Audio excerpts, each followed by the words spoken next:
Welcome to the NBA Coast to Coast podcast brought to you by thelines.com. Coming to you from the West Coast, Josh Lander, joined as always by Nate Weitzer on the East Coast. And we are looking at a Tuesday night playoff slate here with a couple games to choose from. In this video, we are looking at our best bets from each of these two games here. We've also got a player props video with some of those in there, so make sure to like and subscribe to that page. Continue to follow along with us. Also want you to head to thelines.com. You can check out everything we're putting up on the site and use that odds finder tool, a nice little chart there to see how all these bets are laid out in the offerings from these books this postseason. We don't know how we did on May the 8th because we are recording right now on May the 8th to get ahead of these lines for you guys on Tuesday. So we'll take a look at how we did in the Knicks and the Lakers and Dubs series as well, and then get back to you guys on that. But for now, we're going to continue to feel pretty good about your first bet here, Nate, as we look at those for Tuesday night. Yeah, Nuggets coming back to Denver. And what I'm going to do is tease the line to -1.5 with the over at 223. And normally, you'd say something like that and be like, well, why don't we just take the Nuggets team total? Fair enough. Good question. It's 117, which is pretty high. I think this is a little bit more wiggle room to say that they could score 115, 116 and win a closer game. Wiggle room on both ends. I think there's also quite a possibility that they do run away with this and score 120 plus. So I think that's a secondary bet that I have no problem making for them to score 117. The Suns, have made a deal with the devil, Monty Williams, essentially, that we're not going to play defense anymore. We're just going to trust that Book and KD can score 85, and we're going to surround them with three-point shooters because that's the only way to keep the doubles off them, right? So Terrence Ross, Landry Shamet, come on down. You're in here to play offense. Landry Shamet is hilariously trying to guard Jamal Murray. He has a 131 defensive rating.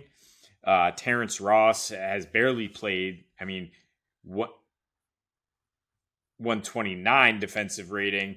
TJ Warren also, one of those offense for defense guys struggling. Campaign, not much better for CP3. You can go down the list, and we know Ayton is getting eaten alive by the Joker, who's averaging 41.5 points per game, 63% shooting, also 14 assists. And so you're like, well, that combined with Booker and KD shooting out of their mind, there's going to be some negative regression, right? Well, I think there'll also be some positive regression for guys like Jamal, who's averaging 30 points per game, but only shooting 22% from deep in these last two roadies here. He's shooting 44% from deep at home in these playoffs, averaging 4 more points per game. Offensive rating is about 20 points better per 100 possessions at home. And like I said, if they're going to rotate Shamet onto him, it's just easy eats. Aaron Gordon could be a lot more assertive. If they're not going to play Torrey Craig, there's no true 4 down there.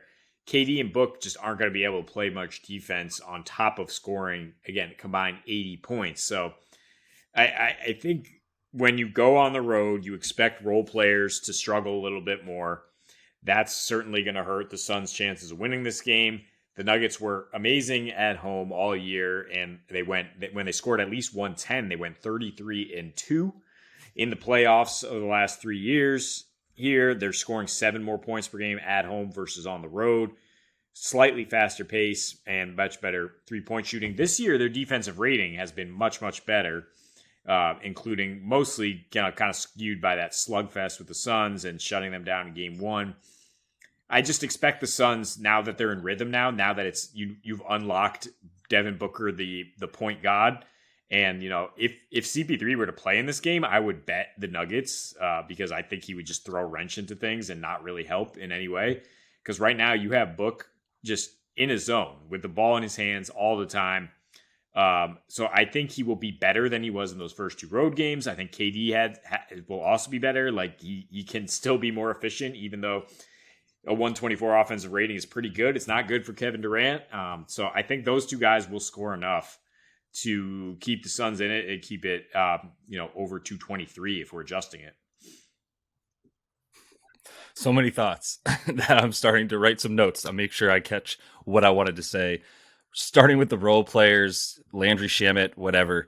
I don't expect a lot more of that from this team. But at the same time, Michael Malone, Landry Shamet just hit 3 threes from the exact same spot that he's standing in. They know what you're doing when you throw two dudes at, one of your two big guys in terms of KD or Book. Like you got to switch something up from that. It can't just be this. Like he counter moved. Monty Williams counter moved your counter. What's your response? To just let it happen, I guess, and that's how they ended up losing that game. I mean, to be fair to Michael, like if you were to say like, hey, Landry Shamet is going to go 5 of 8 from deep and play 30 minutes, right? Like you would say, okay, good luck, I guess, right? And that's how we'll lose, I guess. But the other problem is that Book and KD still combined for 72. So obviously it wasn't that great. And granted, the KD parade to the free throw line was just the guarantee for the over throughout this game, as he just made his way there at will on a super Kevin Durant game that is what he wants to play. So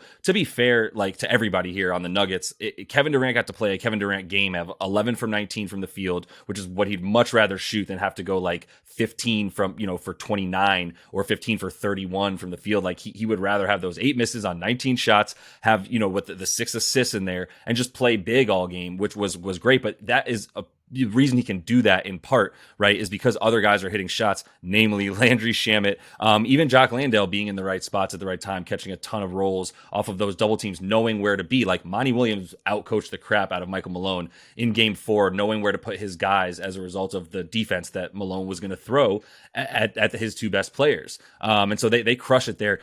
You're not going to get quite the same back home. In fact, this is a situation where like, I'm actually leaning like a little bit towards an under. Now, at the same time, if Monty Williams unlocked something here in this game and in this series with how he's going to react to the defense that Malone is trying to play the two best players in this on the Suns, like then this could continue to just be a points fest because they only played at a 94 pace in that last game and still managed to get to that 253 total or whatever it ended up being, which was crazy, right? So I'm fine with the over bet. I am, but I do look at that 97-87 and go, is that in part because of Denver's ability to play defense a little bit better at home, a lot better at home, and the inability for the Suns role players to show up to the same degree? But let me just use all that to segue into my bet here that I can use a lot of the points I just made to talk about, because I'm actually going to talk about the Suns bet that I have here in the same game parlay that I put together with Joker to get 25, KD to get 25, Booker to get 25, and I've got Joker in here for 7+ assists as well. That's all on DraftKings to get you to plus 125 on your money for those 4 things to hit, which that's because most of them are at like minus 400 odds. And that's because I just wanted to find something that I felt comfortable with the stars showing up in this game. Because even looking at some of the game logs for the role players on the Nuggets, like Aaron Gordon has actually been showing up a bit more on the road in the playoffs. And against the Suns this season, he actually did a little bit better on the road than he did at home. Was not the case necessarily. So my point is there's a lot of variance with those guys, with guys like him. And then MPJ, like he's had one nice game against the Suns, but that's because he does it once every like 5 games against them. If you look at his career history playing against Phoenix, it's not very good. And they have a lot of answers for him. Don't even get me started on that pull-up 3 in transition. We will just glide right over that real quick. But I'm kind of like, why overcomplicate this thing? The only thing that might scare you is the Joker's 7 assists, or him to do both the assists and points. Maybe that scares you. But I would say in the games that matter, that's when Joker is going to bring both of them. In fact, even a little bit more than the rebounds. Obviously, we saw him only get 3 in the last one, but the assists, if you look at the last, let's say 6 games where he's actually been like, yo, I want to win all of these games, because it was either closing out the Timberwolves or trying to win this series against the Suns and prove that he can just dominate 8 in the way he has, like then he's getting those assists. This is also, the assist for him, which I'll talk about in player props a bit more. Like if you watch a man score 53 points and you rarely double teamed him, honestly, like fast enough or even well enough, then yeah, like you're gonna have to figure something different out than that on defense, Monty Williams, so that he's not putting up the 53. And I think that's the priority. Yeah, I mean, the one thing I would worry about is the 25 points, I guess, from Joker, just in case he decides to be total facilitatory Jokic, and then the Nuggets just like erupt as a team, because you do have that spike from role players at home, and maybe he only ends up with 23 points, but 25 is not a ton of points when you just score 53. And when Matt Ishbia poked the bear, right? No, I don't think he'll care about that at all. No. But he is playing. We should mention off top. He's just been fined. He's not going to be suspended for that shenanigans. But I will just throw out this nice segue. What you're saying with Jokic having the ball in his hands, not getting doubled. He's averaging 112 touches per game in this series, which is by far the most in the playoffs over a 4-game span. So what I'm taking is him to have 2 more assists than Book, which is even money at DraftKings. Their total combined would be 17.5 assists. If you do like the idea of Book continuing to rack up dimes, he has 21 in his last 2 at home here. But the reason I'm fading that is because the Suns are now going on the road. And as we know, role players are not going to shoot as well. Nobody shot well for the Suns in the first 2 games in this series. Mike Malone is going to be making adjustments so that they're not just doubling Book and leaving these 3-point shooters open if that's who the Suns are going to throw out there, right? So I just don't think there'll be quite as many opportunities. And the evidence kind of shows in terms of how many assists he actually averages, which is 6 on the road versus 8.5 at home. If you go back 3 years, it's 4.5 versus 6 at home. And then the first 2 on the road in this series, he had only 9.5 potential assists per game, 41.5 passes. So, I mean, some of that's because CP3's out there, and now we've seen him unlocked as the point guard, and obviously that's a huge spike. But just for comparison, I mean, look at what Jokic did on the road in these last 2, 80 passes per game, leading to 28 assists. He averages 30 more passes per game than Book in this particular series. So I don't think it's going out on a big limb here to say the best passing big man of all time is going to have more assists than a guy who's going to shoot the ball like 30 plus times and try to get 40.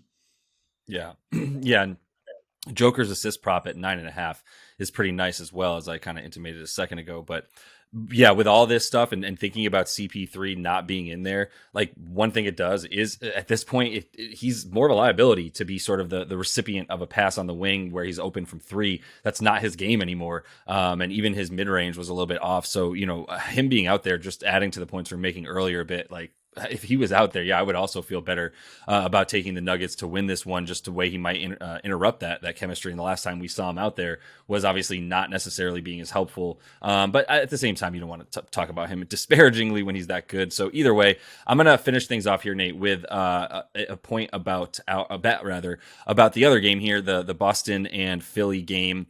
Boston team points over 111.5. I still like that. It's minus 105 on DraftKings. Really good juice for that. If you want to parlay it with a money line, not much better there. It does get you to plus 110, and I don't think that's too risky of a bet, but not necessarily the juicy, not necessarily juking it up enough, I should say, to make me care about that bet. But either way, the points for Boston, like it's just been one way. They've been scoring no matter what. Like they've hit this every time in the playoffs. The lowest scoring game they had was 112 against the Hawks in that surprising opener where it was just a lower scoring game for that series. But in this series, I mean, it's a 214 and a half point total. And really, like, the reason I just rather go with this than even have to worry about, what's going to happen for Philly is because I just don't know quite as much as what's going to happen for Philly. But there's like 8 really, really good 3-point shooters that could all get legit minutes for the Celtics in this game.